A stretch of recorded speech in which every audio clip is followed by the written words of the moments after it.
So long, farewell to you, my friends. Goodbye for now until we meet again. Hi there, welcome back to the Garden of Epiphany, a women's faith and wellness oasis. I'm your host, Raven Epiphany, and I'm so glad you decided to join us for another episode. First, I want to say shout out to Out of the Box. If you know, then you know. That was one of those great shows back if you are a 90s baby, Don't worry, the Garden of Epiphany is not disappearing. Well, at least not totally. In today's episode, I want to share an update with you guys. It's honestly not as dramatic as that intro, but that's the song that came to mind, so I thought I would share it here. But anyway, I have finally made the executive decision for the Garden of Epiphany to leave social media. Big gasp, LOL. I say finally because I haven't wanted to be on social media for a very long time. I just thought it was something that I had to do. Who said that, Certainly not God. In fact, I felt like he told me a couple months ago to step away from social media, but I had just released our merch line and I wanted to make sure that I was hearing clearly because, sometimes the enemy comes to distract and, steal, kill, and destroy, etc., so I wanted to make sure. Nevertheless, the answer hasn't changed and I can't even pretend to be upset. Social media honestly hasn't been my thing for years now. I took a long hiatus a few years ago to focus on my healing and actively enjoying life, like out in real life, And once I returned, it was never the same. Not only has my life changed, but also so has social media. And I honestly want no parts. Though I deleted my personal Instagram a while ago, I kept my Facebook because I had moved to the other side of the country. And I felt like it'd be the best way to quote unquote keep in touch with the people I know. However, I'm not sure that it's normal, healthy, or even realistic or possible to keep up with that many people and take in so much content on a regular basis. Plus, is liking and commenting on people's photos and posts really keeping in touch? I mean, that's debatable. Originally, instead of deleting altogether, I thought, well, maybe just let me clean up my friends list and unfollow some people on Instagram, and maybe that'll make it worth keeping. It definitely made it bearable, and I do enjoy seeing photos of family and friends, milestones, and life events. But ultimately, I'd rather live life in 3D and go back to meeting people in person, sending letters and photos in the mail and talking on the phone, to be honest. Actually engaging and not just keeping up with engagement, quote unquote.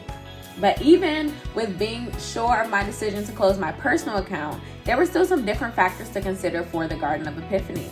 For example, if we're not on socials, how will people be able to find out about us? I mean, if we were being realistic, I don't think most of our current subscribers came from social media anyway, but that was still, a factor to consider. Another big thing to consider was the fact that our blog and YouTube channel are home to more long-form content. So it has always felt a bit misleading and inauthentic to put up posts that are meant to cater to short-form content, i.e., your Instagram, Facebook, etc. It has always made me question, am I really reaching the appropriate audience this way? Yeah, I don't know, but that was something that, was thrown into the pot of consideration. Finally, with us being a faith and emphasis on wellness oasis, I've always, or at least for some good time now, felt dissonance with being on social media, knowing the negative effects that it has on society and mental health, especially for children. Like, though I don't teach anymore, I still have a heart for the babies, Obviously, people will still continue to do and use what they want, whether or not we are on there. But is that a space that I want people to have to go to in order to find us? It's a no for me.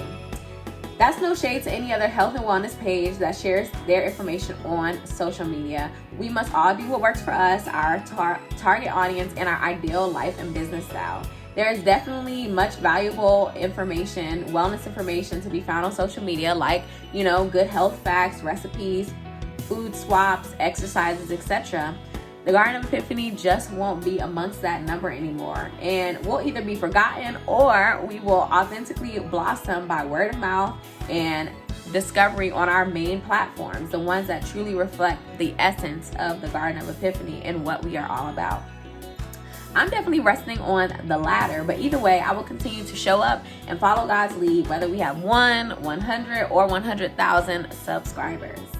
So, to get off my soapbox and make a long story long, The Garden of Epiphany is leaving social media. We will leave our pages up on both Instagram and Facebook, so you can always check out our previous posts. But going forward, you can find us posted on our blog at thegardenofepiphany.com. Remember, that's with an I at the end, not a Y.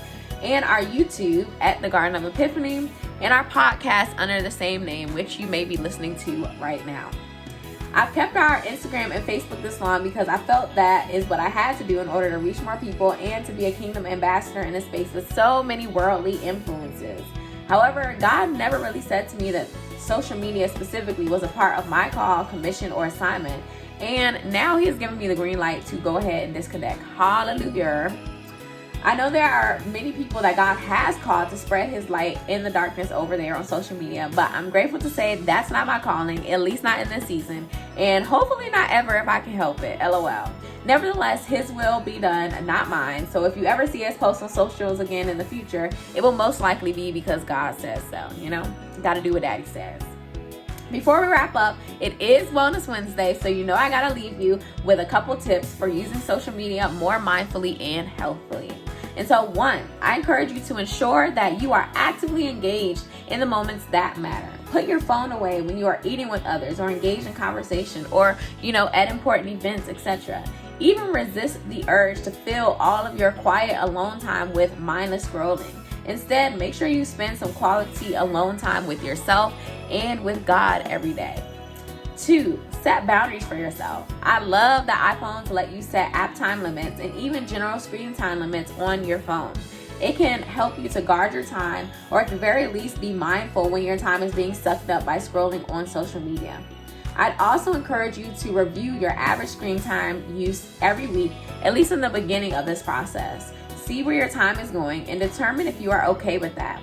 If not, you can make modifications each week until you are where you hope to be. Also, take regular social media breaks, whether it be for a day, a week, a month, or even longer. There is a certain clarity that can only come and remain when you aren't bombarded with 10 million perspectives, ideas, and images every moment of the day. You know what I'm saying?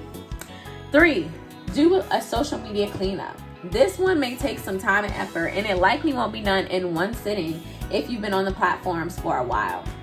Unfollow people and pages that negatively impact your mental health, self-esteem, outlook on life, etc., or that go against your morals and values.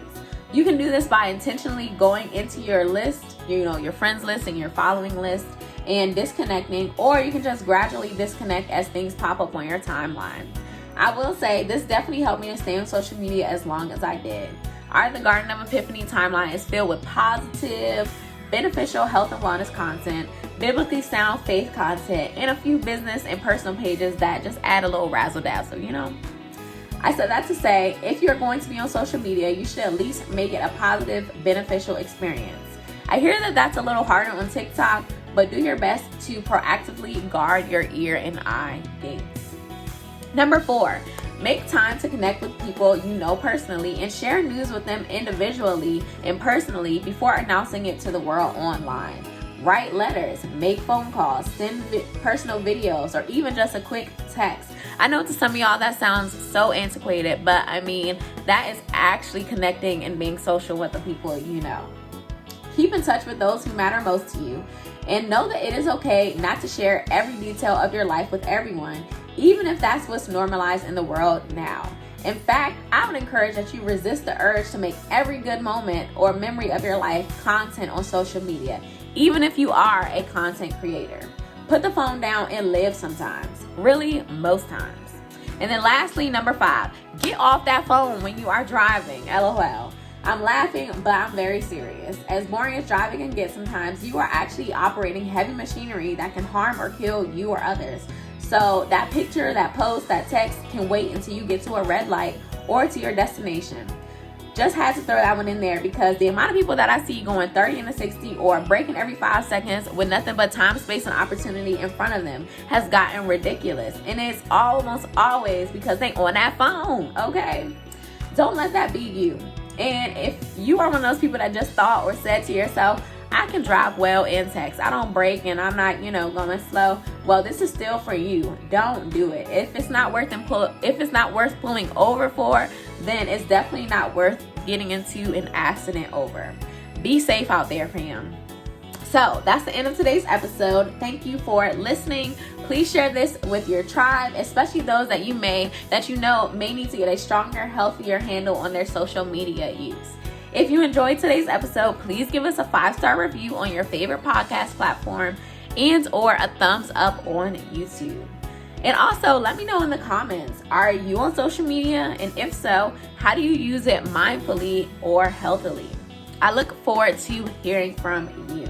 Until then, have a healthy and wholesome week, and I will chat with you on Faith Friday, God willing.